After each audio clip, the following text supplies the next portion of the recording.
You are listening to Woodland Walks, a podcast for the Woodland Trust, presented by Adam Shaw. We protect and plant trees for people, for wildlife. Well, there's good and bad news today. The good news is I'm off to a wood, Joyden's wood, which isn't actually very far from me in London. It's in Dagenham, which I didn't think would be a place for woods at all. I think it has a lot to do with the car industry, Dagenham. Anyway, that's the good news. The bad news is I've chosen to go on a cold, windy, and so rainy a day that there are warnings of floods. So I'm getting on the tube in full waterproof gear amongst the early morning commuters, looking like a bit of a fool. We will see how it turns out. The next station is King's Cross, Southampton.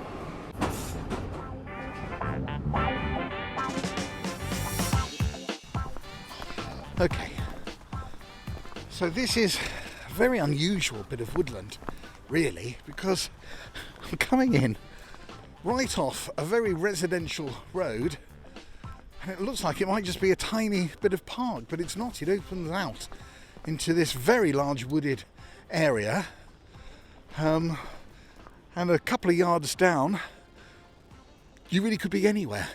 No sign of the urban sprawl around us. So I've come up to a sign here, Woodland Walk, picnic area, Fistin Dick Circular Walk. Who knows what that is? Sounds like Saxon. Summer House Drive. It's not very summery. Anyway, I'm going to walk down here because there's a man with a suspiciously Woodland Trust looking hat on. I think he's the man I'm meeting. He is the site manager, Peter, and he's going to show me round this area and explain a little bit about why it is special. Now, there's an amazing oak straight out of a Disney film. That is an extraordinary tree. Anyway, so I think here we can see some oak, there's sweet chestnut, there's beech. I even have read that we could see some buzzards, sparrowhawks or kestrels around. Too early for the bluebells, I think, but there's lots of bluebells to be had here. Anyway, I think here is my man. Hi, nice to see you. Nice to meet you too. So you're the site manager here, right? Yes, that's right. So what does the site manager do? So the site manager, my role is to look after this woodland and 20 woodlands in Surrey and West Kent. And I kind of oversee the management of the woodland. So whether it's harvesting operations or conservation operations or ride work, really anything to do with conserving the woodlands for generations to come. So I have to say, when I got here, I couldn't believe we were turning into a woodland because it just looked like it was going to be a tiny square of green park or something off a residential road. This is rather unusual, isn't it?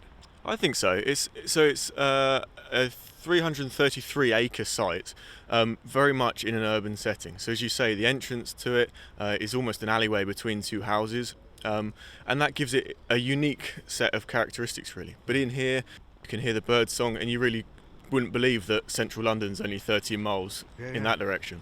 How did you get involved in woodland? So I started quite young. I volunteered with the National Trust when I was at school, and then from about the age of 14 it kind of really, it's always clicked with me, but that was when I thought I could make it into a career. So I started it with the National Trust. And are you a country boy? Yeah, I am, yeah. Wilder Kent for me, born and bred, right. Yeah, I've always been outside. Right. Well, let's head off. It's not pouring down yet, but it threatens to. So which way should we go? I think if we go up the hill this way, we should hopefully come to... Okay. Now, there was... All right, you lead on. I have no idea where I'm going, so you have to lead on. I already saw some signs. Was it Feaston Dick? If I said that correctly? Yeah, so the Feiston Dick. Feiston Dick. Feiston Dick, yeah. So what on earth is Feiston Dick? So it's a scheduled ancient monument, and it dates back from when London was occupied by the Romans and Kent was still very much Saxon.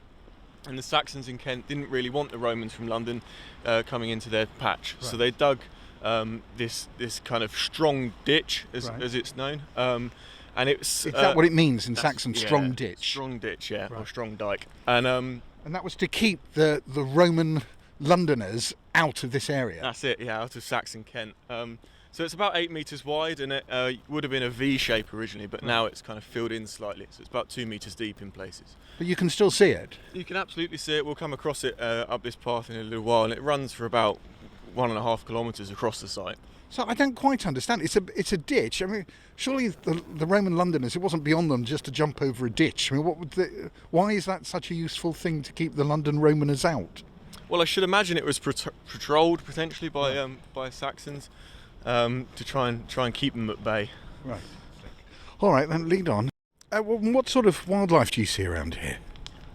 So there's a kind of range of garden wildlife. I mean, some primroses just flowering on the bank there. So you've got flora and fauna here. Right. Not particularly noisy for bird life today, probably because of the wind, but normally as soon as you come in, you get woodpeckers drumming at this time of year. You get the parakeets as being a function of being close to London. These are escaped parakeets here. Some love them, some hate them, don't they? Yeah, they're a nice flash of green in our woodlands now. I think they're here to stay. So, but no, all the usual wildlife you'd expect really in a wood, with a few less deer than you would otherwise get because of being... So there are deer here as well? There's some deer here, but not so many because of how close we are. We've got Dartford Heath just up the road, and there used to be Dartford warblers on site, and it'd be fantastic if we could see them here again one day. Fantastic.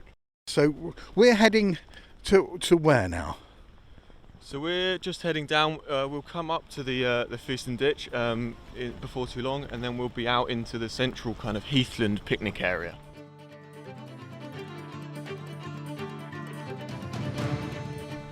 Right, now as I'm stumbling down here on the way to this ditch, I don't seem to be able to pronounce, we're on the lookout for Gregory Tingey. He's a nature recorder, and I'm going to find out what that is, but first of course we've got to find him, and what I do know is that he has a majestic long beard, so we're on the lookout for one of those.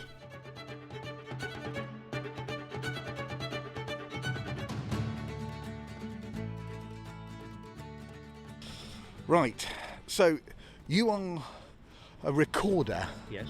aren't you? So first of all, just tell me what a recorder is.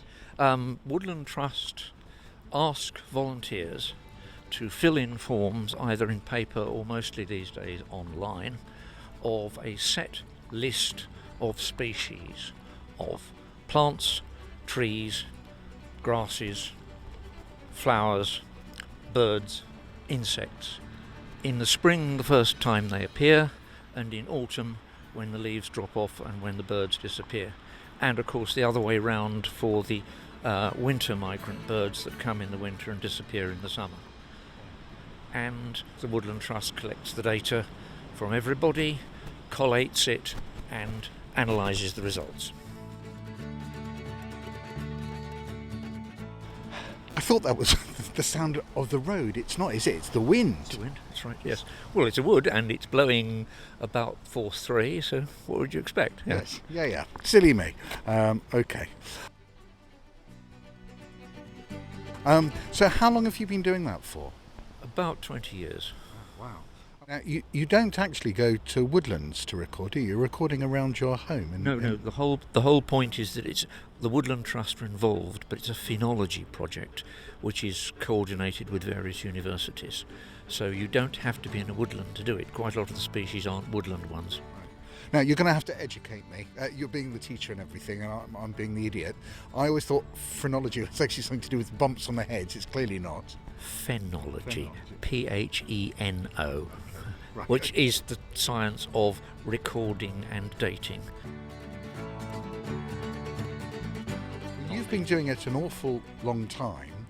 Well, 20 years, that's quite a long time. What sort of changes have you seen over that period? Change in behaviour of some bird patterns and the continuing movement of various species into the built-up areas. We all know about the urban fox, but you never used to see long-tailed tits in London, but you do every winter now. Other species are moving in. What attracted you to being involved in this sort of project? If you're interested, you can do a little bit by doing this. You're a data collector. And also you will start noticing more things than you noticed before. I tend to notice my environment anyway.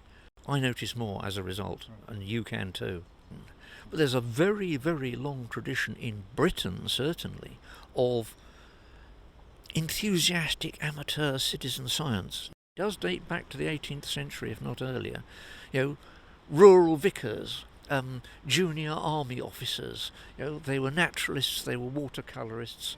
This is an old tradition which is just perhaps growing as more people get used to it. Maybe.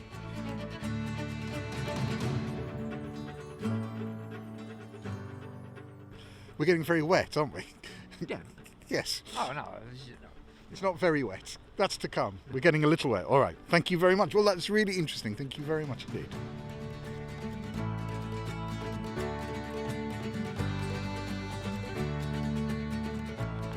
Okay. So here's the oak. But you can also see that the woodpeckers have made several holes in it, so it's used by people and wildlife. You know what? It's immensely climbable. There's some lower branches. Even I could probably get up on there. I'm sure there are. Yeah, you never done it? No, I haven't done it yet. I'd have thought that would be the treat to being the site manager. This is your tree. You can climb it. Looks a good tree to climb. And so we're meeting Lorienne here, who is over there. Hi. Hi. I'll shake a bit of a wet hand. So thank you very much for coming out to meet me under the old oak. Yeah, I was just taking a moment just to breathe in this amazing tree. It's beautiful, isn't it? It is good. So tell me a bit about your role in Nature's Calendar. So it's a really varied role, managing all sorts of the aspects of Nature's Calendar. So Nature's Calendar is a phenology project, so looking at the timing of natural events. So we have over 3,500 people who record for us. And how long have you been doing this sort of project for? I've been doing this a year, but I think it kind of goes back to something that I've always done naturally, which I think a lot of people who are really interested in the project have always kind of just watched out for things. I have a friend whose birthday is in April, and I always pick up this kind of a bunch of flowers out there. I love gardening, so I pick a bunch of flowers out in my garden, and I notice every year that it's a different bunch of flowers. So it's kind of like a natural phenology without actually... I think the thing about Nature's Calendar is it's taking that one step further. So it's allowing that record to actually be put down, that first date to be there so it can enter the database. You've only been doing this a year. The records go back quite a long way, don't they? How far back do they go? So they go back to 1736, which is incredible. So we're using historical data there. And I think, before there were TVs and Xboxes or whatever, people were more naturally into phenology. They looked at their local area. They took more stewardship perhaps of their local area.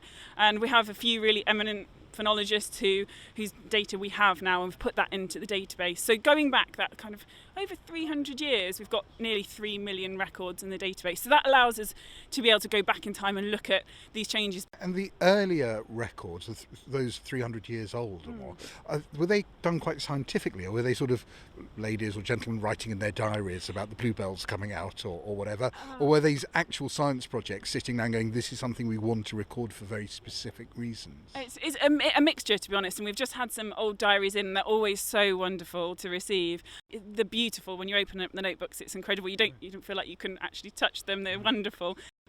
We had one recently from a family who went back to the great-grandfather started recording in 1910, and then his father kept on recording. So we've got over 100 years from one family, the Greenwood family. So we have a volunteer who loves archivy, so he goes through the diaries and picks out all these first-time events for the species that we record.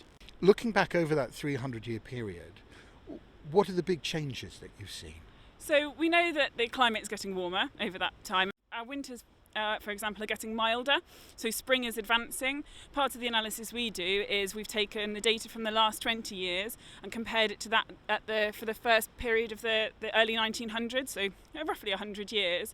And we found in that time frame, spring has advanced, so come forward about 6 days earlier, based on some of the recordings from Nature's Calendar, from our hard-working recorders. And 6 days doesn't sound like a lot, does it? And we might just think, spring's early. We all love spring. We all love those signs. So I think lots of people do say that. So why is that something, or is that something we should be worried about? Yeah. So the really great thing about Nature's Calendar is that we look along a food chain. So we record lots of different species. So we can see the impact along a food chain, which is one of the main reasons why that's really important. So a really good example, actually, funnily enough, standing under this oak springs to mind. an oak tree, when it's a mild spring, this one is quite mild, last year was 2019 was very mild, an oak tree can react to that. So its first leaves, those really bright new leaves that we all love to see because it really makes us think that warmer weather is on the way, they will come out earlier in a mild spring. And the caterpillars love to feed on those nice green fresh leaves because they haven't got the toxins yet, so they've got a small window where they can feed on those nice fresh leaves. Well, and later on the leaves get toxins, do they? They do, yeah. So they've got a really small window where they like to feast before they are going into their next stage of their life cycle. So the moths and the caterpillars that lay the eggs that become the caterpillar, they can react to the mild spring too. So those first two steps of the food chain seem to be able to react fairly well. But research using Nature's Calendar data has found that the next stage of the food chain, so the blue tits, the great tits and the pied flycatchers, they just can't do everything they need to do. So they have to find a nest hole. This beautiful old oak tree is a wonderful place. It'll have old woodpecker holes and things where they can find a nest, but they need to find that nest. They need to build it. By the time they've done all that, their chicks need to eat about 100 caterpillars a day. So the mother and father can be trying to find over 1,000 caterpillars. So they really need to time that time when their chicks are most hungry with that peak number of caterpillars. However, if the caterpillars have come early, the blue tits and the other birds, they have to do all of those things within a really short time and they can't advance that quick enough. So they're in danger of having their chicks at their most hungry when they have to find so many caterpillars at a time when the caterpillars are already gone. I have a very soggy bit of paper with me. I printed out your Nature's Calendar. Which is it's not very good, especially when I'm trying to hold the microphone. But what I thought was great here was so interesting. So you could sort of see. So let's try and find where we are. So blackthorn comes out first flowering, yes.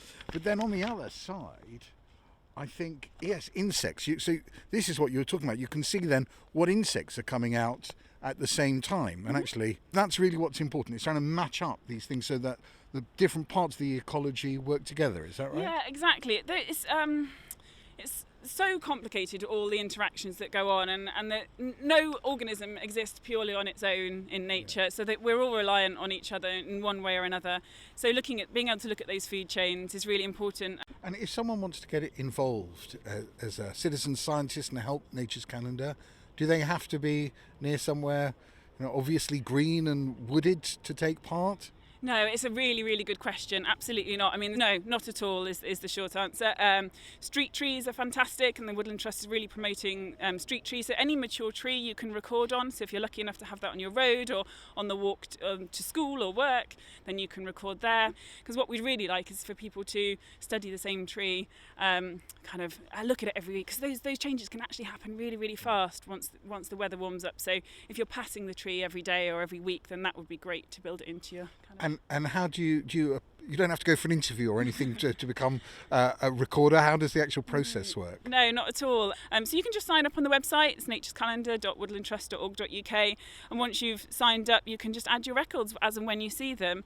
Trying to build that into your daily life. And so the website again is what? naturescalendar.woodlandtrust.org.uk. Got it. Have you ever been to this woodland before? I haven't, no. I'm desperate to have more of a look round, but this oak tree at the entrance has kind of stopped me actually, because it's just magnificent. It's good. I was saying to Pete, it's very climbable, but he didn't look that keen. Get him up there. What? Do you think we should get him up there? God, I think maybe he might look. He's standing behind us, pretending not to listen. We need a photo of him up that. Yeah, I think we need a photo of him up there. It is a wonderful tree. Well, thank you very much. Well, look, both of us are new to this, sorry. So, but we have the advantage of an expert guide. So, shall we go meet him up again, and he can tour us around? All right. So we're ready to be guided around the woodland. So onwards. Where are we off to? So we'll go up here and we'll take a right and we'll cross over the Feiston ditch, and you'll be able to see quite what a kind of achievement it would have been to dig that 1,500 years ago. And then we'll come up into a kind of heathery glade area that was restored by the Woodland Trust in the 90s. Right, brilliant. So there's lots of dean holes on the site, and there's some debate about what they kind of were for, whether they were a grain store or for extracting chalk to put on the fields. But it's kind of another layer of history that this site's got. They're called dean holes, is that why Why is that? I really wouldn't know what they're Dene, but yeah, I'm not really sure why they're called it. I mean, as I say, there's some debate over what they're even used for, so right. I'm not sure where the origin of the names. So explain what we're seeing here. So we've got a kind of 8 metre wide large ditch, basically, that runs for over a kilometre across the site, and this is the scheduled ancient monument. So this is the Feiston ditch.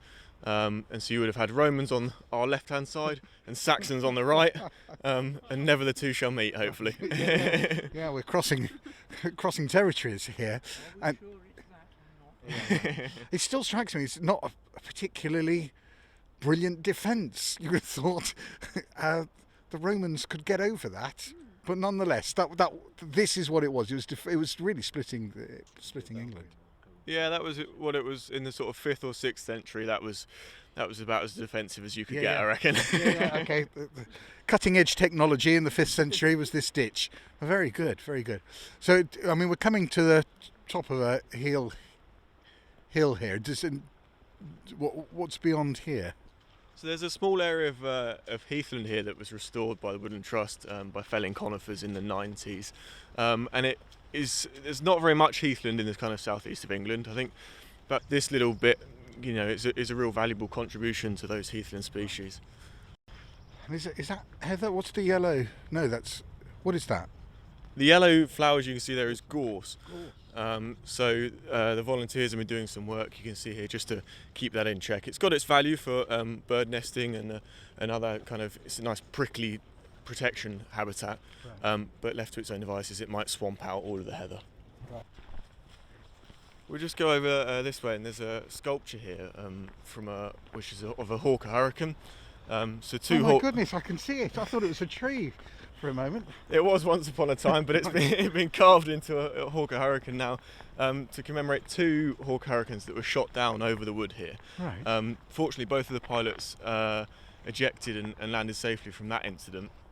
And there's a line of bomb craters as well. So being so close to London, this site was quite heavily influenced by the Second World War. Right. And there's about 20 craters across it.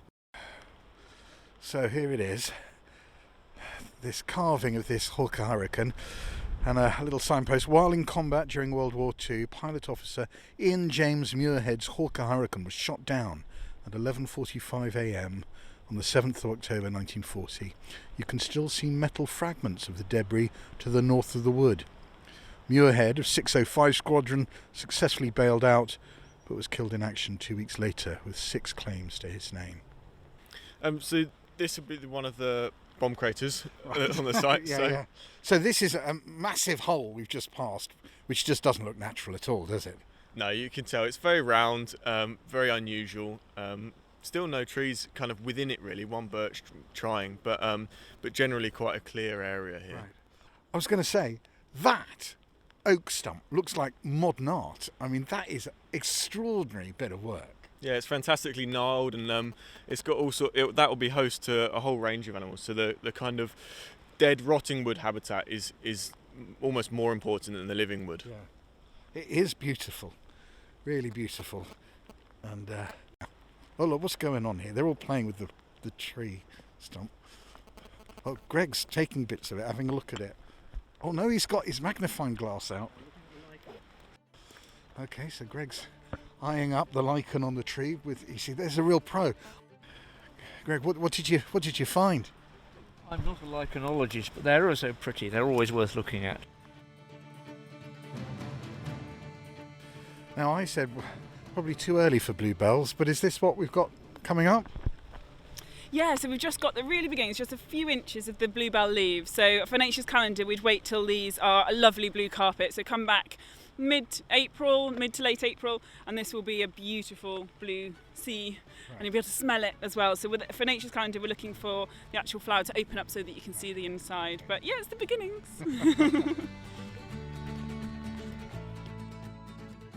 So I'm definitely going to get muddy over this bit. There we are. Yeah, I need wellies.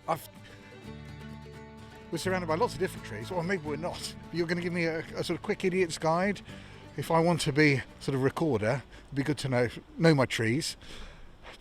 Okay. So, yes, I don't mean to put you on the spot. No, that's fine. But So that tree there, that tree could there, you describe it and tell me what it is and how I could identify it? Yeah, absolutely. So you've got a kind of white papery bark on that tree at this time of year. You haven't really got many leaves to go by, but it's quite a tall, slender tree. It's moving quite freely with white papery bark and then a kind of black sort of knotty bit down the bottom. And that's a type of birch tree. It's probably downy birch in here or silver birch. Choose another one. Okay. So this is a game show, Saturday night game show. Choose your tree. So this one in front of us again, another kind of quite slender, tall tree. Yeah. That's partly because of the kind of coppice here, which makes everything grow very tall and thin. Yeah, much darker bark, smooth bark on that one, and quite branched at the top on that particular one. And that one's a sweet chestnut tree.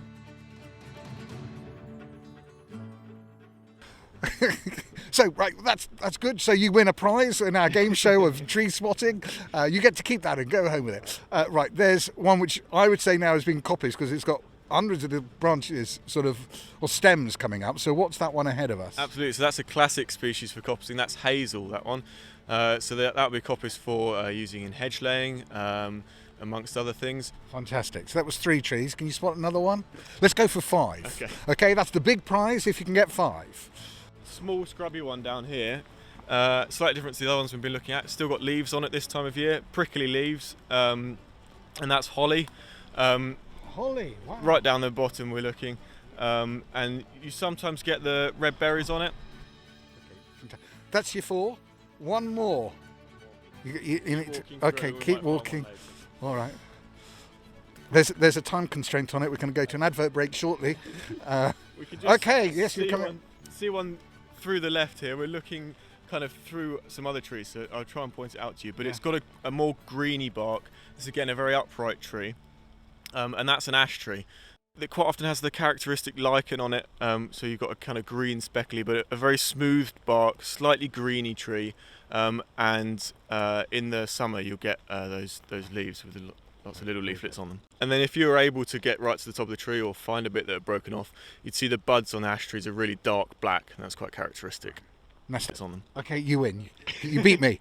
Your favourite? Test. Yeah, yes. Well, you didn't think you'd be under such pressure. Your favourite tree? Do you have a favourite tree? If I had to have a favourite tree, it would be sweet chestnut for me, because of the versatility, the timber use, and also the number of species that will live in the woodland. Not technically a native tree, I think it came in with slightly before the Romans, but yeah, a nice sweet chestnut woodland with bluebells and woodland enemies underneath it. Can't. You've spotted something that excites you. Yeah, we've just seen some lesser celandine, so beautiful little sunshine-like flowers. Some of them are opened up, so ready to record for Nature's Calendar the first time that they've opened up, but this one here is not quite, it's still closed up, so you can see the petals are still together, so we're just going to wait for those to open before we'd record them on Nature's Calendar. I think actually the day for lesser celandine has just passed. It was the 21st of February. There's a day? Yeah, there is a celandine day. Well, tell me, what, I have no idea what you're talking about. Is this a day where we all celebrate the wonders of this plant, or is that the day it sort of starts? Do you know, I have no idea, to be honest. I saw it on Twitter. It's fine. It's easy asking questions, isn't it? It's much harder answering them. I'm very difficult in that way. Anyway, I'll go back and Google it, or Bing it. I mean, we're whatever search engine you fancy. Okay, so we're back to almost where we started. We've avoided the worst that the Met Office warned us about, but although we're a bit wet. Lorienne, some final thoughts? Well, I think just to encourage people to record with Nature's Calendar, I think recently we've seen a huge drive in terms of climate change and the interest from the public. And this is really the time, if ever there was one, to get outdoors, to enjoy just being outdoors. Whilst you're out there, take it that one step further and join a citizen science project like Nature's Calendar. So just keep your eyes out as you're walking around. Feel a bit inspired by the trees or the flowers or the birds or the insects, whatever it is that interests you. And you'll actually be helping to build that database, which scientists are using on a daily basis to research the impacts of climate change on our wildlife. Brilliant. And Peter, I was very honoured to have you as my guide today, so thank you very much. And if you're coming to this woodland, of course you could do it whilst listening to this podcast, and you'll have Peter with you forever. So I was surprised. I mean, you showed me lots of interesting things. Saxon sort of defence systems, which I didn't think were any good, but okay, they were old. Bomb craters. You've even done a new game show for Saturday Night TV, Spot That Tree. So you heard it here first. Why is this woodland, do you think, special? What makes this woodland different? To have such an expansive woodland on so many people's doorstep, I think is really unique, and it's a fantastic place to come out and enjoy and then contribute to some citizen science if you feel so inclined. Guys, thank you very much indeed. It's wet. The train station's a 10-minute drive away. I'd like to go home, please. Thanks. Well, that was a brilliant, if a little bit of a wet day out.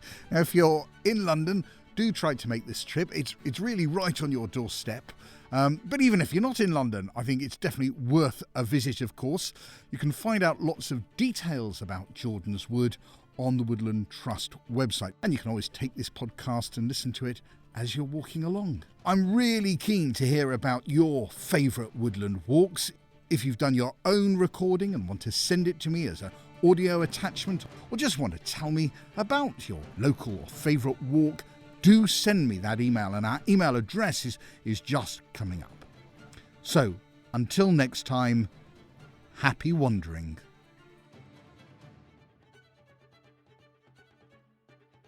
Thank you for listening to the Woodland Trust Woodland Walks with Adam Shaw. Join us next month when Adam will be taking another walk in the company of Woodland Trust staff, partners and volunteers. Don't forget to subscribe to the series on iTunes or wherever you're listening to us, and do give us a review and a rating. And why not send us a recording of your favourite woodland walk to be included in a future podcast? Keep it to a maximum of 5 minutes, and please tell us what makes your woodland walk special. Or send us an email with details of your favourite walk and what makes it special to you. Send any audio files to podcast@woodlandtrust.org.uk. We look forward to hearing from you.